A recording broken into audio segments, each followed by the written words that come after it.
ورحمة الله. اليوم عندنا لقاء مع العم الهادي التهامي. عم الهادي بخصوص المعركة اللي صارت في الجزائر، والجزائريين جو لليبيا وقطعت بهم السبل في الصحراء يعني.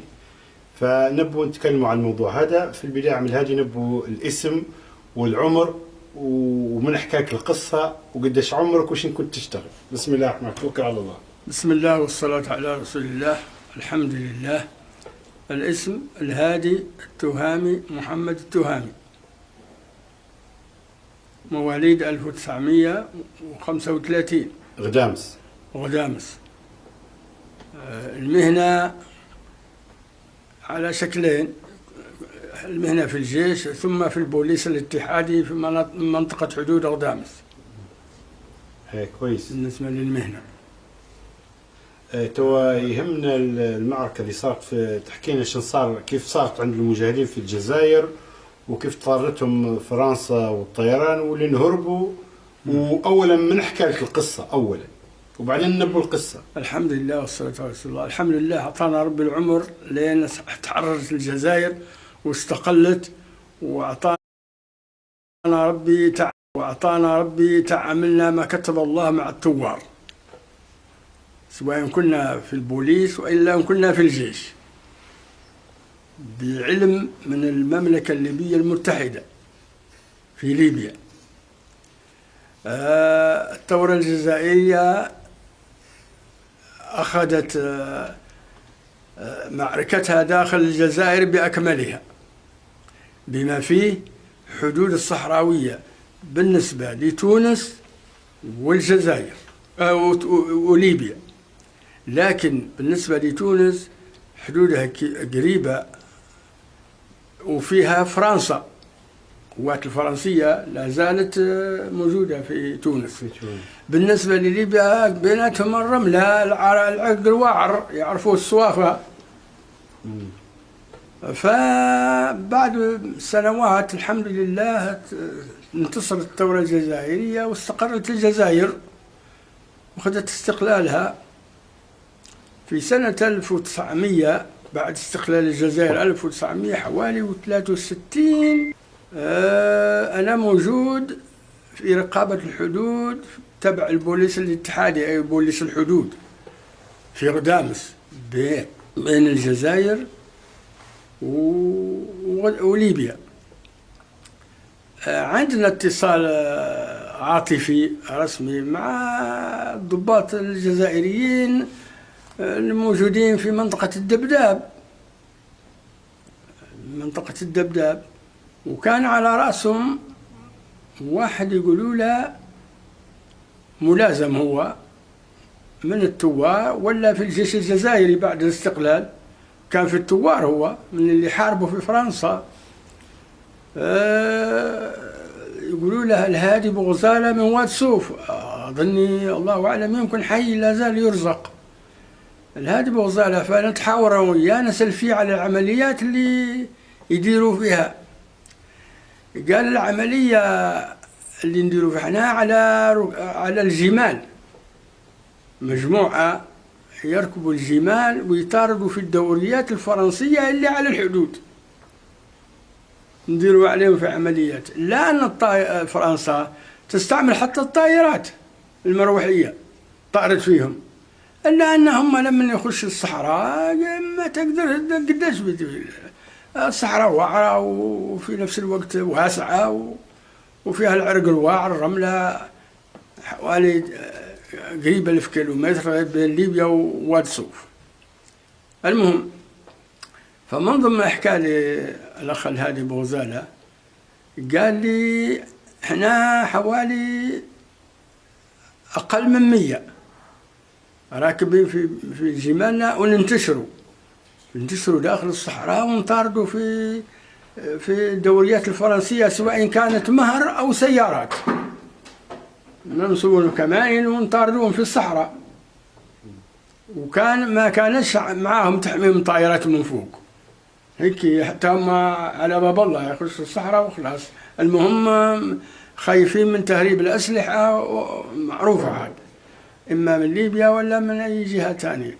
أو أكثرها من ليبيا، هم مركزين ياسر، فرنسا مركزة على حدود تونس، على حدود الليبية.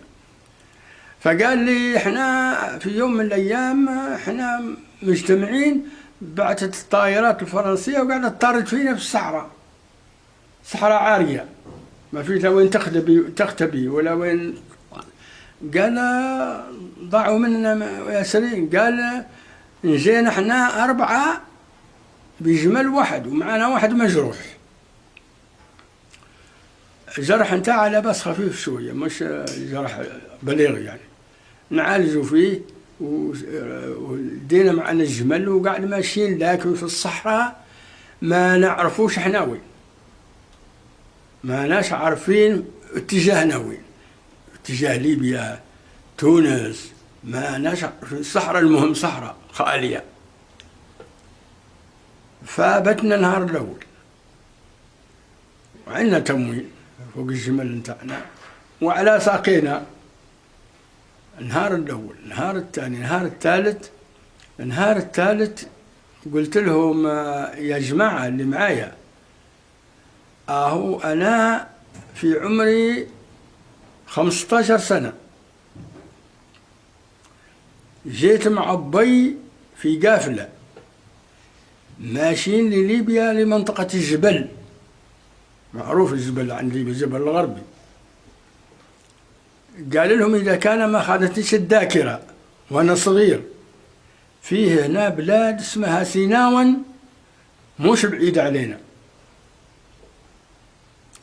قالوا له أنت شن ترفس، احنا في الجزائر، احنا كيف طلعنا من العرق الواعر. قال هو هذا. قال سمرنا ماشيين، لقينا ناقة وحوارها، يعني ناقة وولدها. كيف والدها يمكن لها أقل من شهر ولا شهرين. قال شدينا الناقة وشدينا الحوار ذبحناه كلناه، ولقينا السيمة نتاعها، العلامة نتاعها اللي في الركبة، ما هي سيمة غدير اللي مشهور بالبل في جهة الوادي ورقلة، ولكن هذه سيمة ليبية، يمكن تكون سيناون هذه على شكل مدرة يقولوا لها. قالوا له أنت غير تحلم. قالوا هذا هو.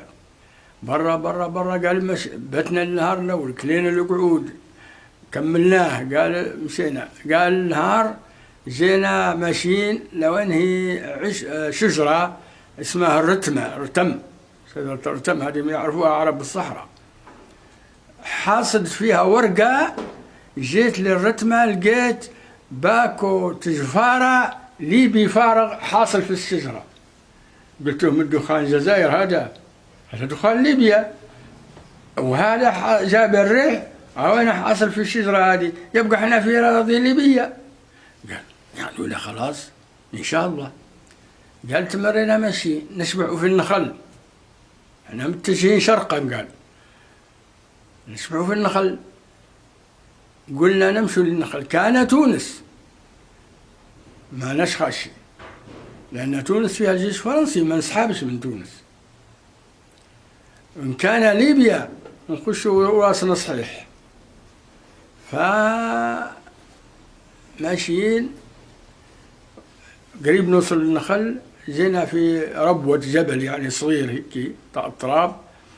قال ردمنا السلاح نتاعنا وبعض الأمتعة ورفعنا وخلينا المجروح مع واحد، واحنا زوج جينا قصدنا النخل. لقيتنا سيارة لاندروفير صنع انجليزي، هي تابعة للشرطة الليبية. جونا حكينا لهم على القصة، قالوا لا أراو معنا زوج واحد مجروح. وين؟ قال جينا معهم باللاندروفر، رفعنا المجروح ورفعنا السلاح والأمتعة اللي معنا.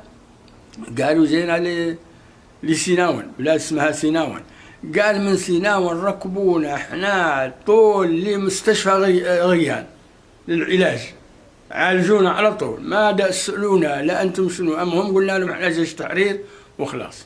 جيش التحرير عند ليبيا معروف ما فيش خلاف، ومتعامل معاه الشعب وغير الشعب. فرفعونا.